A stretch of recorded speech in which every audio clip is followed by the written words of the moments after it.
I used to believe divorce was a clean cut, a legal incision that removed one life so another could grow. But I learned too late that some people don't bleed out.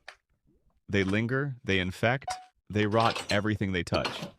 And when I walked away from her, from the woman I once called my fiance, I didn't take anything with me except silence and money and the last illusion that love alone could save a man from becoming cruel.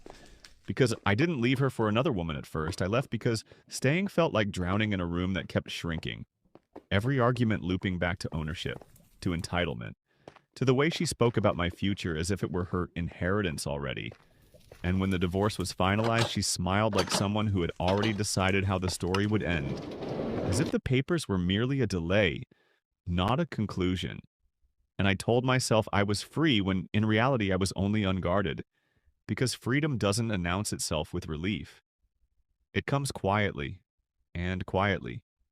I rebuilt, new city, new name in the certain circles, a woman who did not ask what I was worth but who I was when the doors were closed, children who called me father without knowing how fragile that word had once felt in my mouth, dinners that were loud and clumsy and warm, mornings where I woke up without checking my phone first, and I thought, foolishly, that reinvention erased history, but history doesn't need permission to return. It only needs access, and she found it.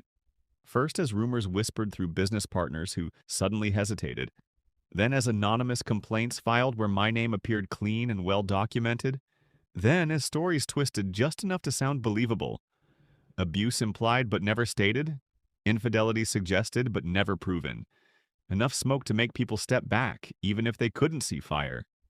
And I watched my new life tremble at the edges while my family laughed in the next room, unaware that someone was methodically tapping the glass from the outside, and I realized something in myself harden, a realization that morality is a luxury men like me are taught to perform, not to practice.